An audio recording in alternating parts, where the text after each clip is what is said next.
Please welcome Peter Winneke.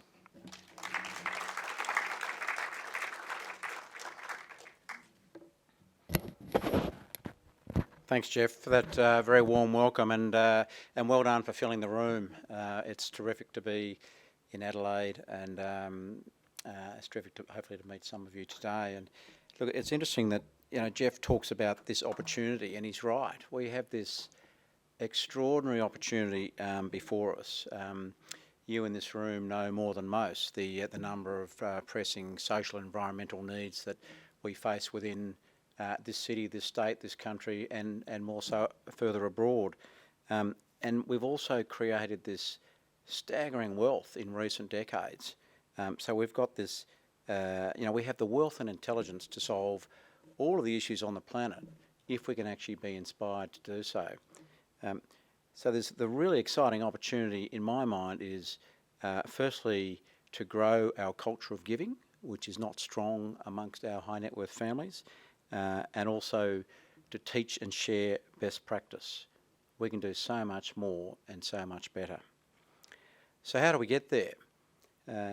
I think one of the key ways to get there is getting families to think and getting your donors to think more about family legacy. We're all living our legacy now. So let's not wait until we're a bit older, until we retire. Every day, every week, every month, we're making decisions which will impact our legacy. And I think another way is we need to get families and to get your donors thinking around, well, how much is enough? And when I've sat down with, and actually work it out, when I've sat down with clients and they've worked out with an Excel spreadsheet, what is my lifestyle? What do I need to maintain that lifestyle? Crunch the numbers. And then when they do that calculation, usually, and I'm talking about high net worth families, usually there is a surprise at the extent of the surplus. And once they realise that, it then becomes a little bit easier to let go of some of that surplus. Part of this equation is obviously, well, how much do the kids need? Many of you in the room would have heard Warren Buffett's quote on this issue, leave enough to your kids to do anything in life, but not enough to do nothing. It's classic Buffett, not enough to do nothing. We know that we get our self-esteem in life from our achievements and our successes and our failures. That's how we learn our work ethic. And that's, kids need to learn to work. So we need to have a more serious conversation in this country around, well, how much should we leave our kids?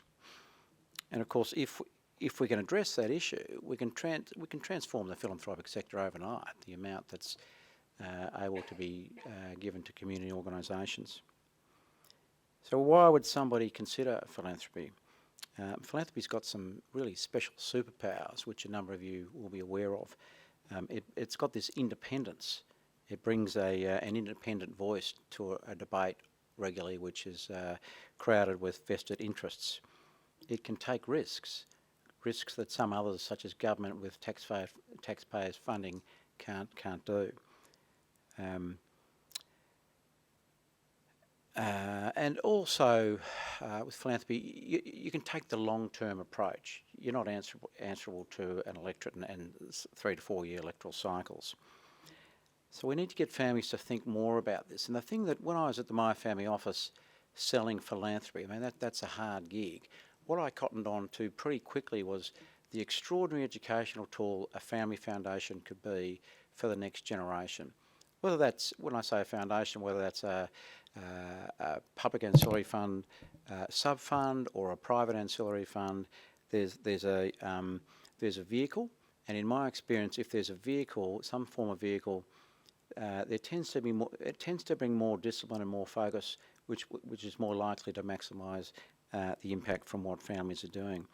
But when you've got that structure, the learnings, the teachable moments for the kids, and this is what I would be drumming into mum and dad, the teachable moments for the kids are enormous.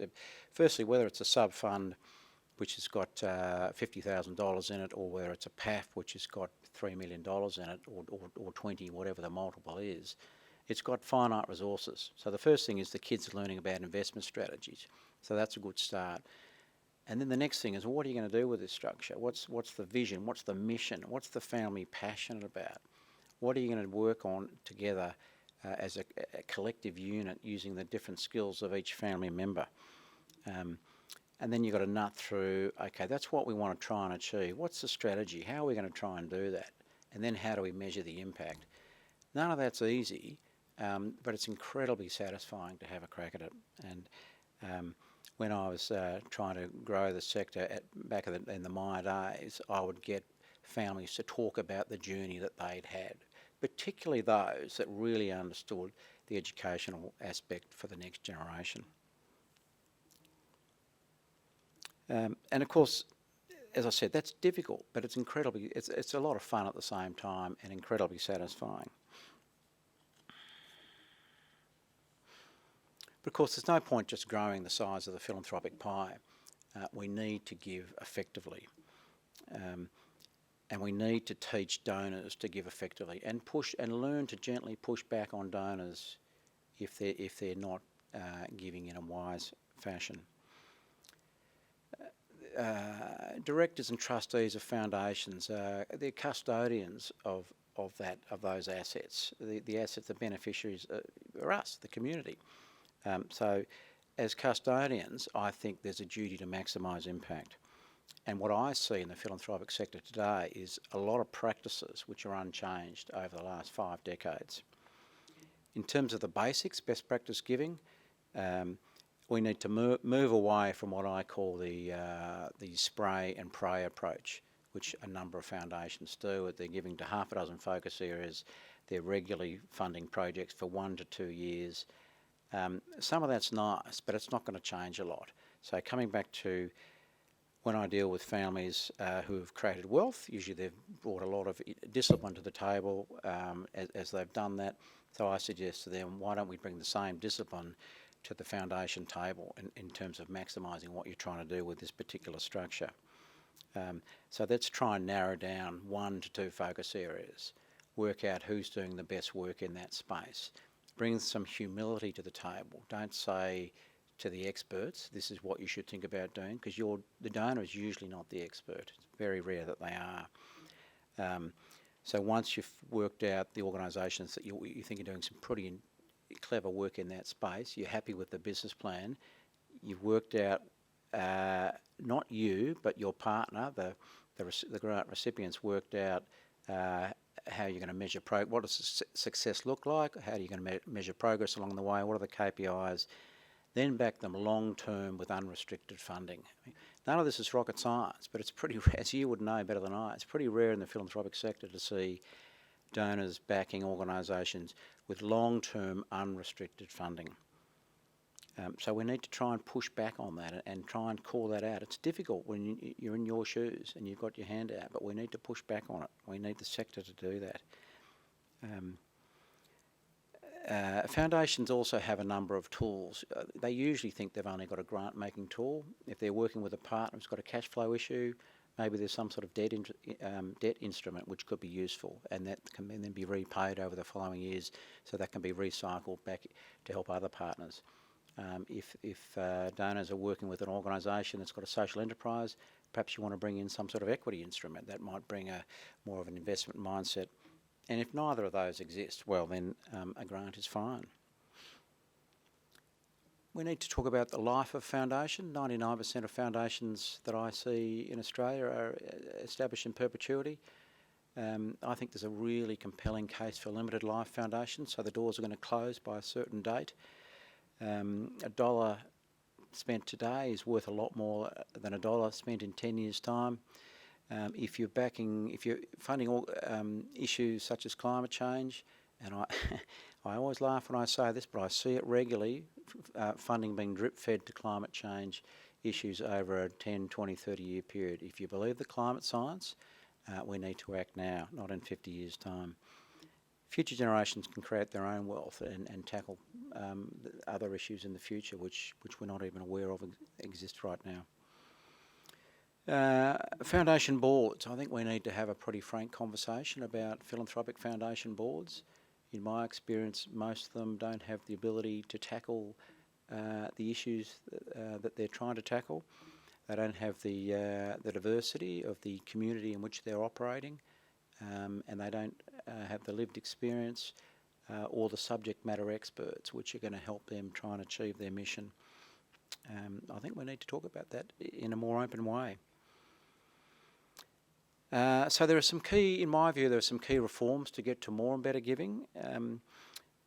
The philanthropic sector often likes to focus on structural change.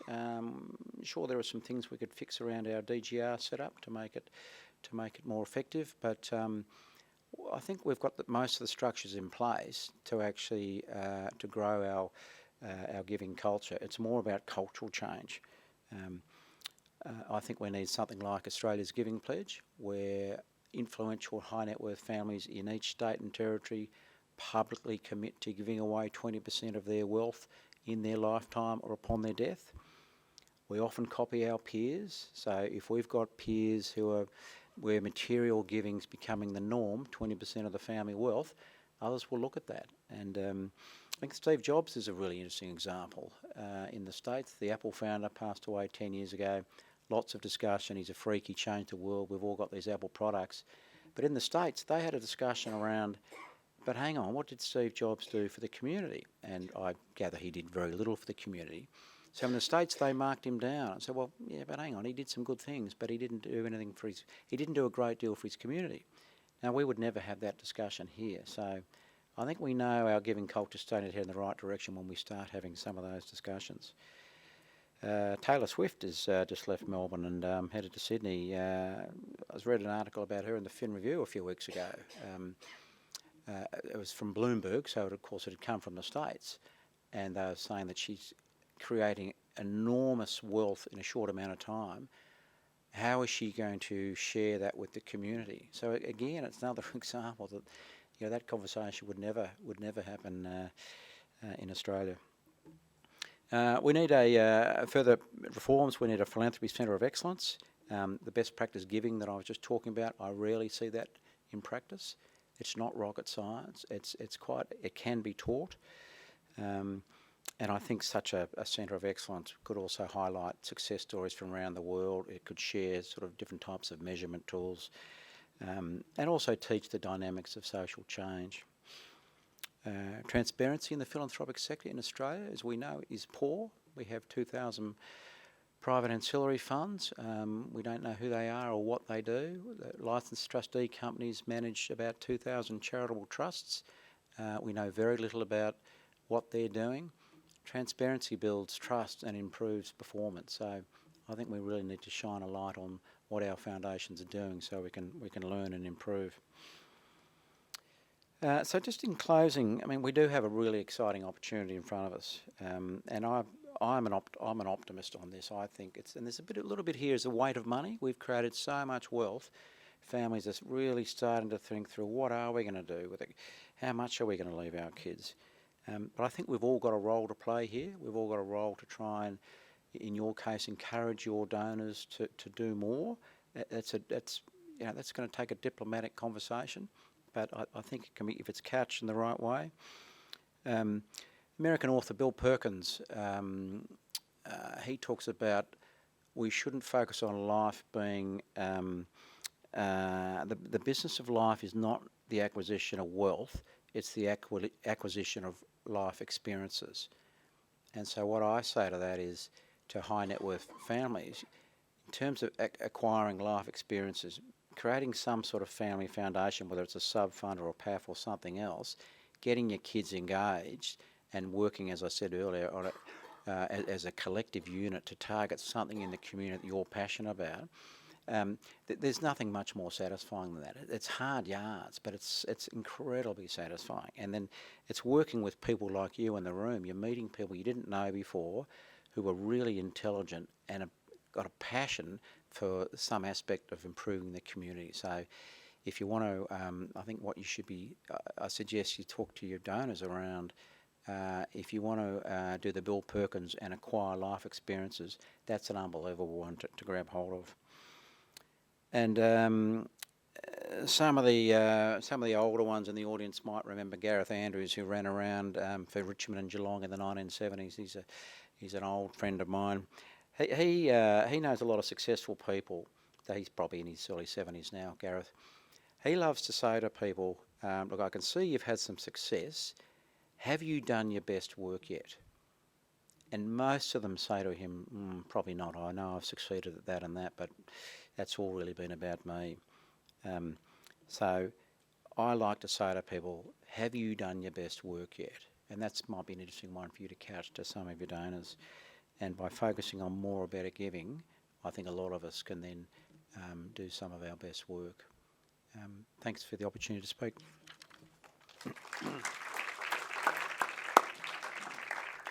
Thank you very much, Peter. It's my pleasure to introduce Kerry Ackermans. Amongst a lot of things, Kerry runs a talkback program on 5AA and has interviewed a number of people that I've sent her way. So thank you very much for that work, Kerry. And Kerry's going to run the Q&A session with 4 people, invited people, and Peter. So please come up and take a seat. Thanks, Kerry. Thank you very much, Jeff. If I can just ask the panellists to come up and take a seat at the front.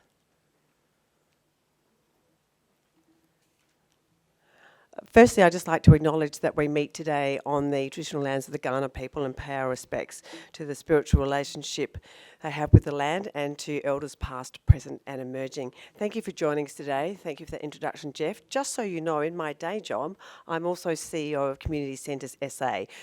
Have had a long experience in consulting to the not-for-profit sector, in working for the not-for-profit sector. So as a CEO, I know well the challenges that some of you in this room as representatives of large not-for-profits have in meeting stakeholder expectations and the diminishing resources that we all have to work with.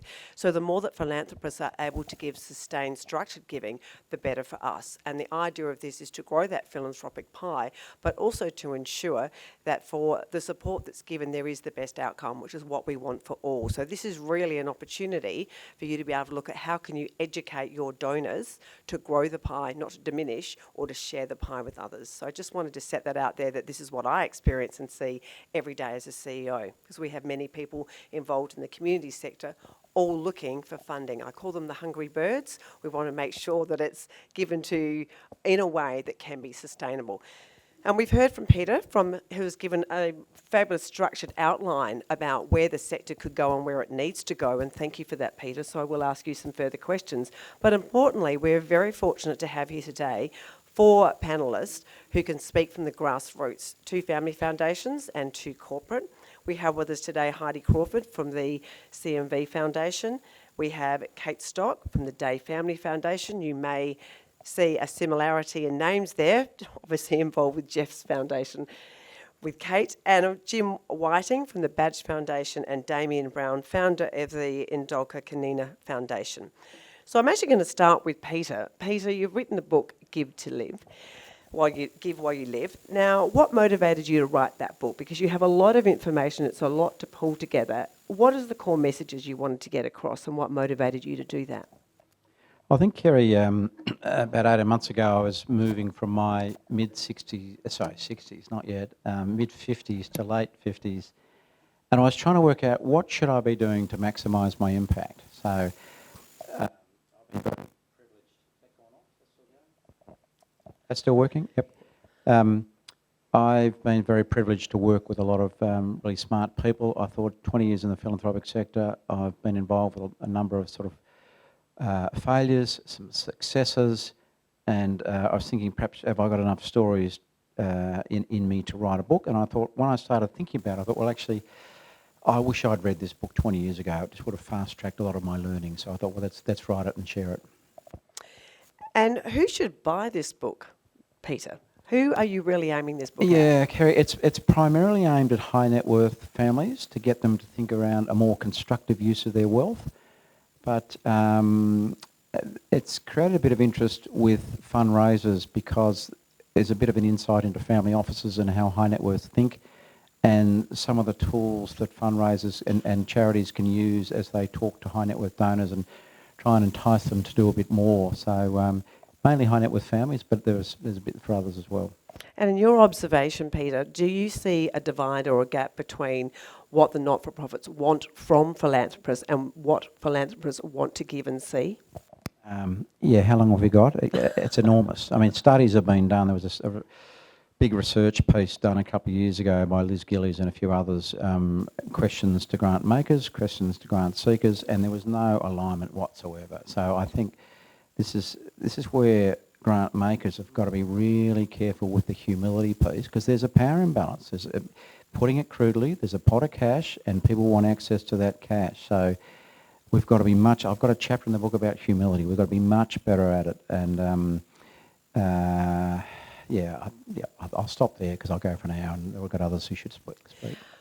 Peter, we have in the room with us not-for-profits that have been well respected, as the majority of not-for-profits are, for many years, and successfully work with their donors and to deliver on the outcomes they want. It is a struggle for them. If you were to give advice about what you would do or what you've seen could help them when they're seeking philanthropy donations, what would that be? Great stories. This is what success for our organisation looks like, and you can be a part of that. And a little bit of careful nudging around, and this is not going to work with a funding for a project for 1 or 2 years. We really need to shore up our budget, and you're happy with the plan, you've got to back the chair, the board, the CEO, here are our KPIs, this is what our success looks like. We really need funding unrestricted for 5 years. We've really got to nudge that issue. So would it be fair to say there's greater education required when not-for-profits are seeking funding than when you're looking at a corporate venture? Because at the end of the day, a corporate venture, it's the dollar that determines the success of that. But it's far more with a not-for-profit. Yep. Peter, thank you for that. I would like to know and invite for you to let everybody know, how do we buy a copy of this book? Because importantly, we need to get this message out there. It's on my website. Just Google peterwinneke.com.au. You can buy it there. Thank you. Thanks, Gary. I'd like to now go to Heidi Crawford from the CMV Foundation. Really interesting. This is a long-term foundation, and in fact, great-grandpa started the foundation in 1956. Heidi, tell us how it feels to be part of a legacy of that long.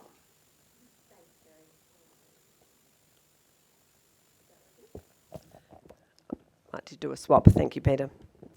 Yes. How does it feel? I feel incredibly proud. We're obviously very lucky to be a custodian of this legacy of giving that we've created through the CMV group. But also, it's an incredible responsibility as well. And I think hearing what Peter's had to say about, really challenging the foundations and giving well, we've got this money here, and I suppose the CMV Group Foundation, for those of you who don't know, we're actually celebrating as a company our 90th birthday on Monday, which is a wonderful legacy in itself. But very, very early on in the piece, Great-Grandpa Sid, he was really about, just giving back to the communities in which we lived. We are very much a for-profit organisation, but the way that they sort of instilled that in the business was to set up a charitable trust that owns a significant part of the business. So when the business is performing, then those funds are, the dividends from that shareholding are able to be put out into the community. So that's a bit of a different one. It was, as Kerry said, founded in 1956.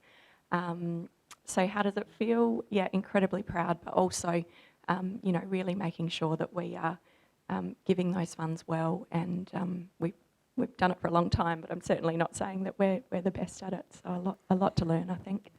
Well, you've lasted for a long time doing it, Heidi, so I think there's a lot of kudos to go there and what you've done. Heidi, we talked about how important sustainability is to the foundation. How do you achieve that with your donations? Because there are so many fantastic causes. Look at the ones sitting in this room. How do you decide whom you give that money to? To be honest, I don't think we've done a great job of it. We run two foundations at CMV, the CMV Group Foundation, which I've just talked about. We also run a CMV Group Staff Foundation, which we set up 15 years ago last year. And that's a foundation where our employees are able to give some money into a pool that is then matched by our group foundation dollar for dollar. So I suppose that's really extending that legacy of giving and that culture of giving to our people, and allowing our employees to experience just I think you were talking about the superpowers of philanthropy, to be able to experience that impact. So, yeah, it's have we done a good job? Are we giving away sustainably? I don't think we are. We've got a lot to learn. We probably are those one of those foundations that needs to look at more longer term funding and so that's certainly something we need to improve on. Heidi, I loved it when we spoke that you were looking, though, at expanding what philanthropy means, not only to money, but also to time, which is just as important. And you've extended that to an initiative with the staff? We have, yeah, Kerry. Last year we implemented a paid CMV volunteering, which is a paid volunteering program across our 2,000 employees. So they get 2 days of paid volunteering leave to go out into the community. And what we were really trying to achieve there is we've got this wonderful culture of giving at CMV, something that we're incredibly proud of, but we also know that not everyone can give.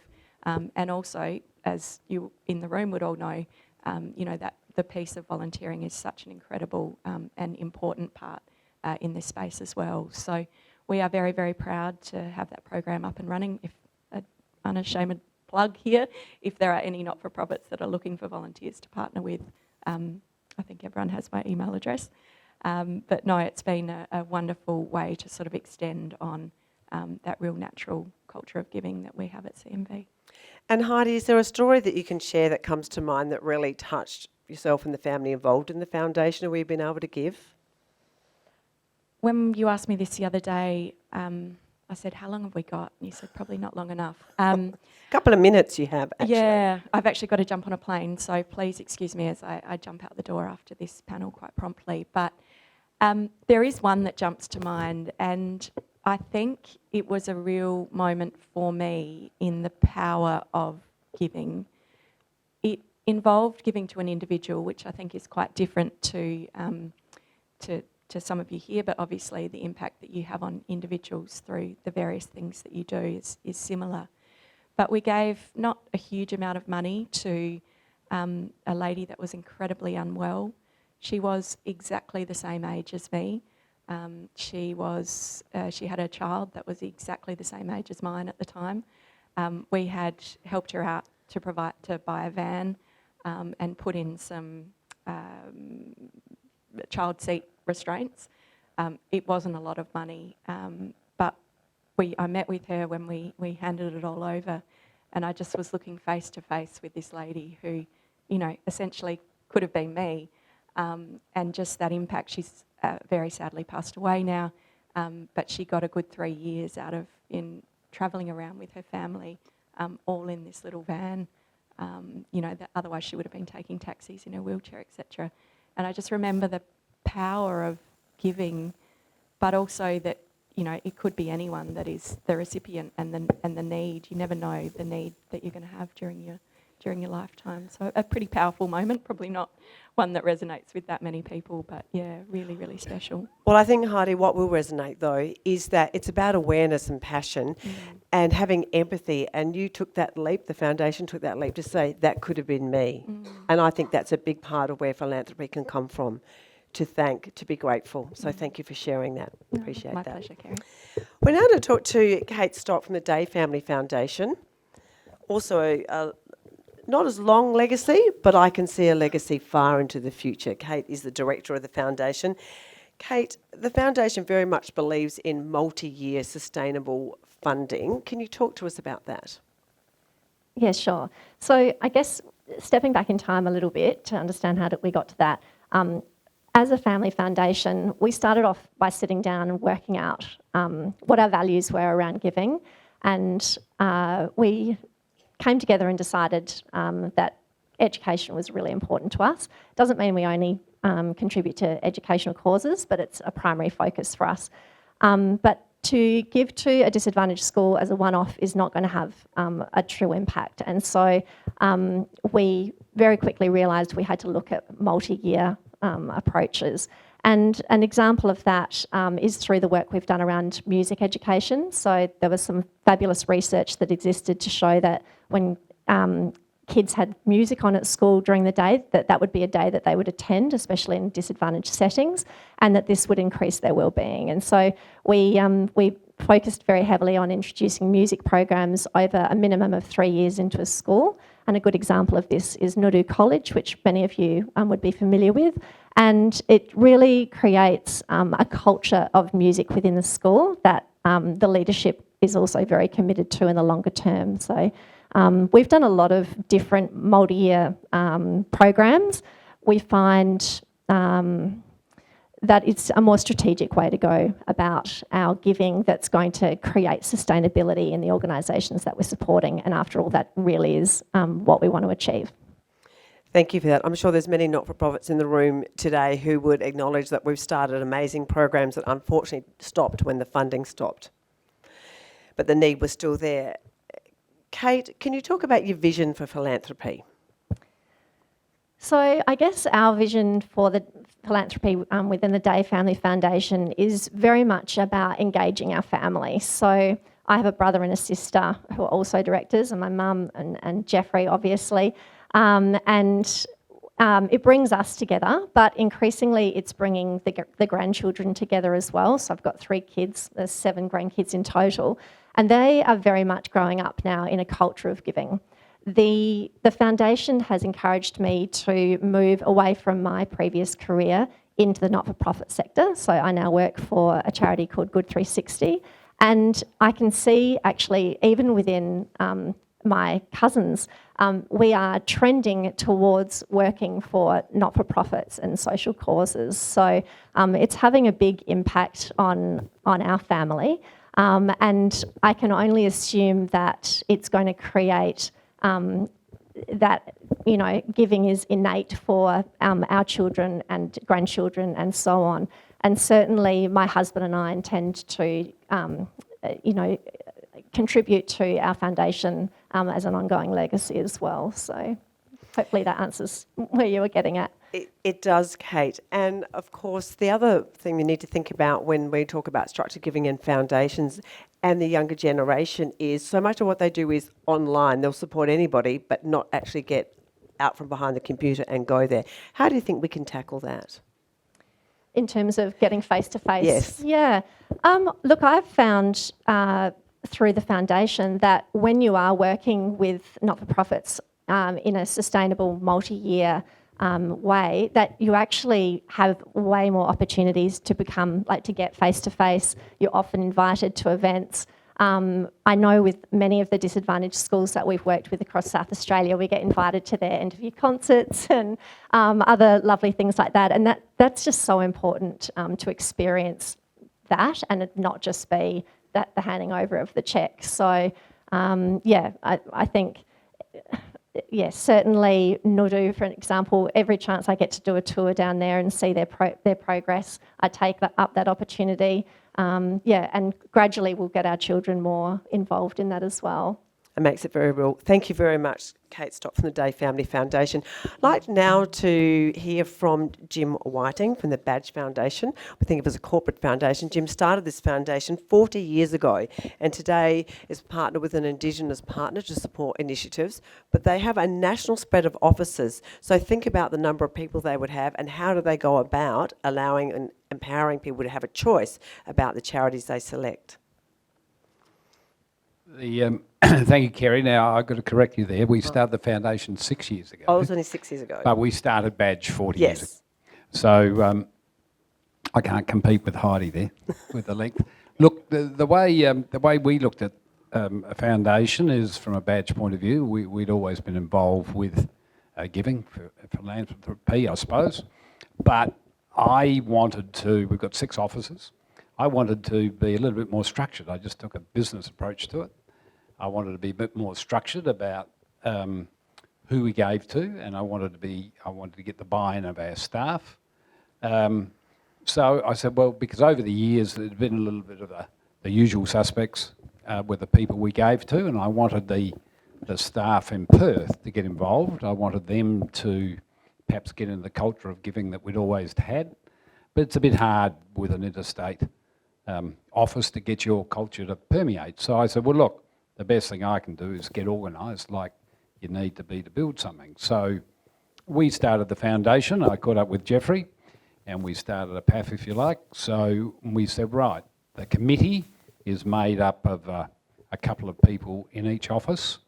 That office have to work with their management to put forward to us some nominees, if you like, some criteria. And they have to work within the criteria, and then they've got to come back to the committee, which is all of the states.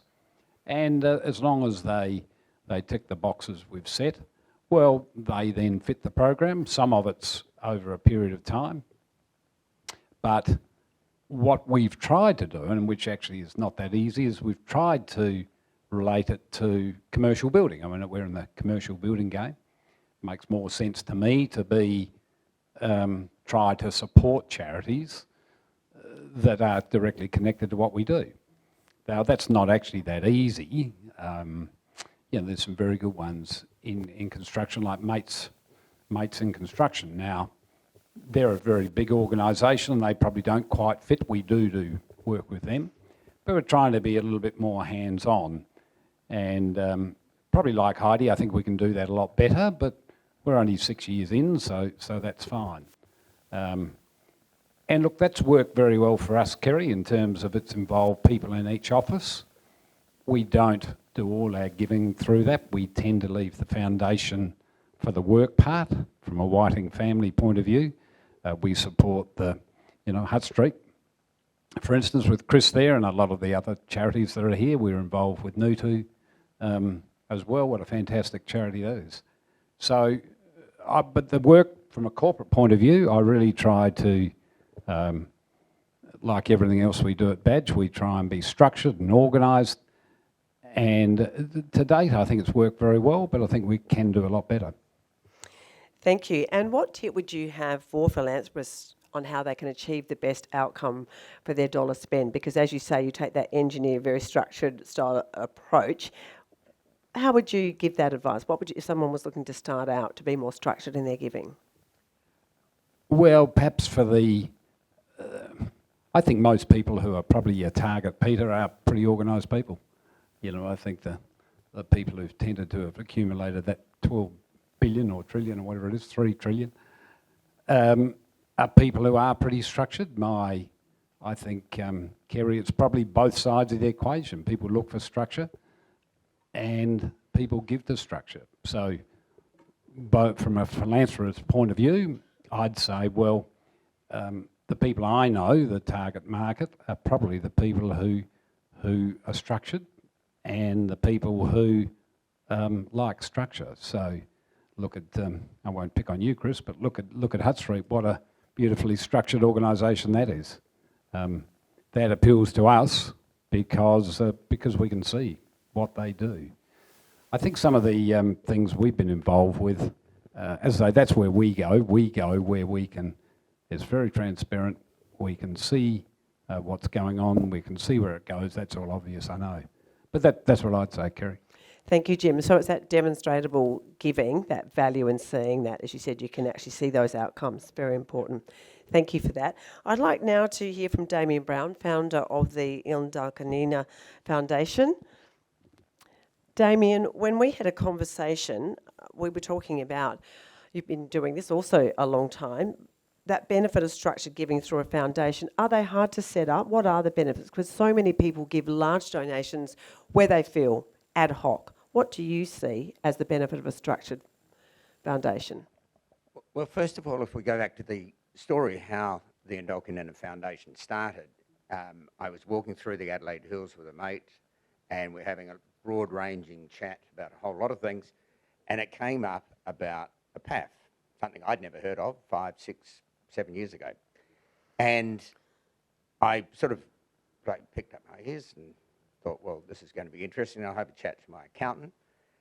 And the accountant's a very prominent accountant in Adelaide, and the answer was, ooh, very hard, very hard. And so I went Was the accountant not setting up the foundation? Yeah. So I went back to my source and said, come on, how do I do it?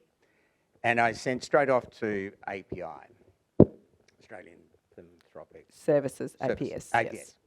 And I've never had such an easy entree into a business. We're in Sydney. Chris Cuff set it up purely to set up these things, so to interface with people like me. And every time I've got a problem, I can just ring them up and they know who I am, and there is no problem too hard. And I realised that one of the imposts for us as a gang of foundations to move ahead is to actually take that first step and be shown that it is easily done. The rest of it comes very naturally. So yeah, it was an interesting journey, and it's allowed us then to get into, most importantly, we're a family organisation, and so the benefits of giving have flowed all the way through. And like you, Kate, with children and grandchildren, it's absolutely fantastic because everyone's attuned to it now. So I've got children who say, right, well, say maybe they're enticed, but 1% pledge of every dollar they make, and the accountants and their CFOs and everyone just send the checks into Indulkinena, and they get such a buzz out of it. I get to see how much money they're making, of course, which is even better. But it's also flowing down to the grandchildren. It's a great story. Damien, the Indulkinena Foundation, many may not have heard of it. You fly under the radar. Are you happy to share why that you like to do that? Because I love watching people stumble on how to pronounce Indulkinena, and I love people telling me that it's actually not the right name, etc. No, in real terms, there's a history to it. It's an old family company, and which we were about to wipe out. I always loved the name, and specifically, we did want to stay under the radar. It's not about us, it's about the foundation, and it's about giving away. And all of us are different, all of us approach these matters in a different way, and for us, the biggest issue that comes with that is perhaps, because the biggest problem, I think, from philanthropy as we do it, is trying to give money away. And it seems stupid, but to give money to causes, to give money where it's going to be well spent, you really need to have a passion for it. You need a personal relationship for it. And so all of our giving is very much related to things we do, passions we have. It's a huge responsibility, isn't it? And you've all demonstrated today how seriously you take that and the benefits it can have. Thank you very much, Kerry. Now, I'm going to let Heidi go because you've got a plane to catch, and thank you very much, Heidi, for your wonderful contribution this afternoon. Now, I don't know whether you can take this on the plane. Do you want to, have you got somewhere you can put that, or do you want me to keep it? I'll drop it in. I'll drop it in. Thank you very much, Kerry, for facilitating a really first-class session. I think so much comes out of these Q&As, and to the five of you, thank you very much for your contribution today. Before I make my closing comments, I'd like to introduce Penny Lone. Penny heads up the advisory team at APS, and the Day Family Foundation has been lucky enough to have Penny as our relationship manager. Our foundation has used their services for 13 years. I think we were one of the first onto their service. Chris started in October 2011, October 2010, and we started in March 2011.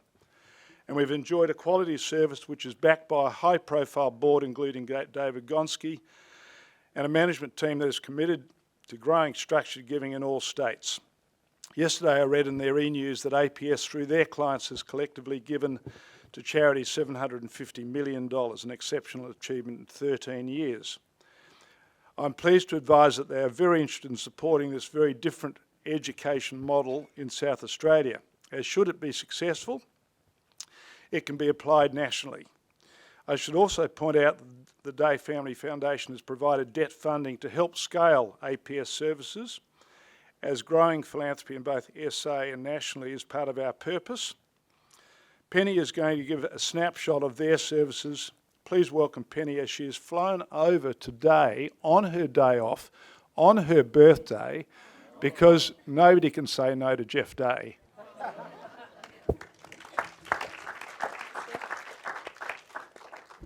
Thank you.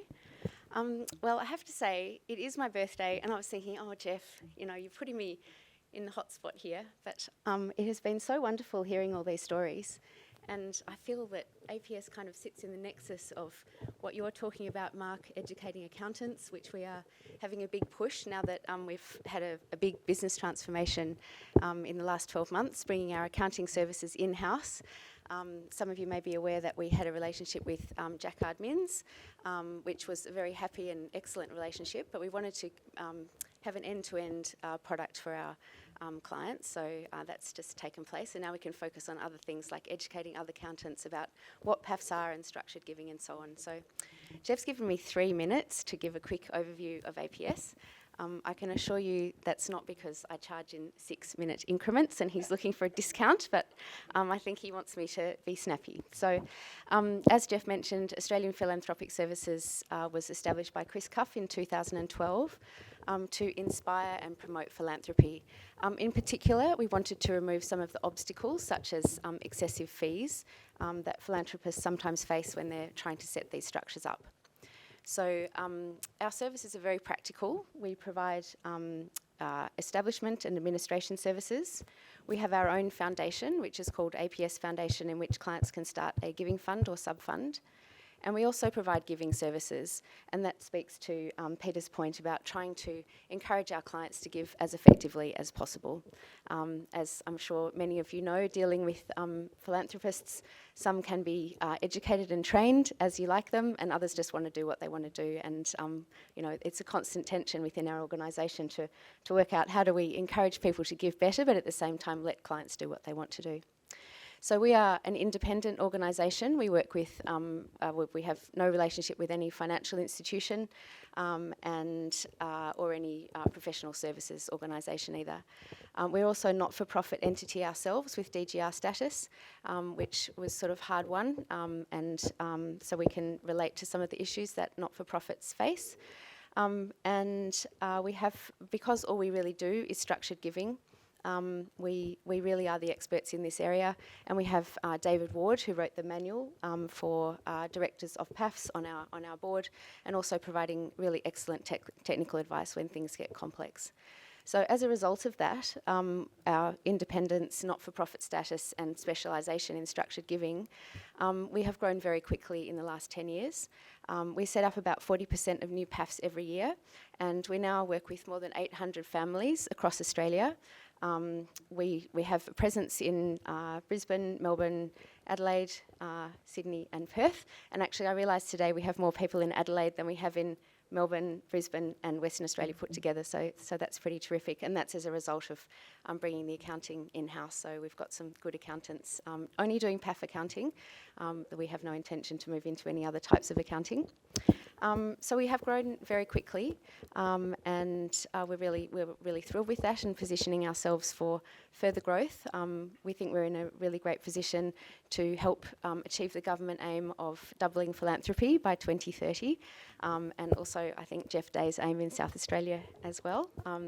Our clients gave away $162 million last year, and most importantly have put away $2 billion for community purpose in the future. So that's really terrific. So that's where I was going to finish, but just to note, given that there are a lot of not-for-profits in the room, our relationship is really mainly for our donor clients, but obviously we sit between charities and donors and like to help where we can. I would just say we have a place in our website which is specifically for charities, and every year we run 1 or 2 workshops for charities who want to understand donors and what motivates them, and talk to some of Peter's questions there about, or conversation points about how to talk to these donors, what motivates them and so on. So that's all from me. Thank you, Jeff.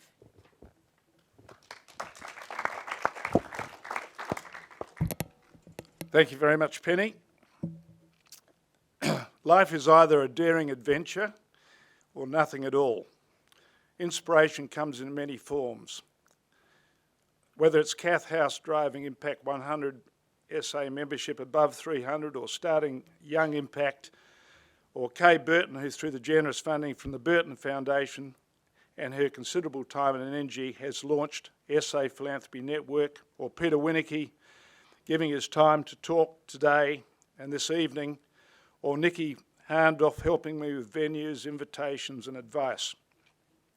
It's mixing with these and many other inspiring people in the not-for-profit sector that gives me the purpose to make a contribution but beyond just making a donation. A special thanks, Kerry, for facilitating an excellent Q&A. Really appreciate that. To Damien, Kate, Peter, Heidi and Jim. I've got a copy of Give While You Live for each of you. I have got a bottle of red for the boys. I've got champagne for the girls.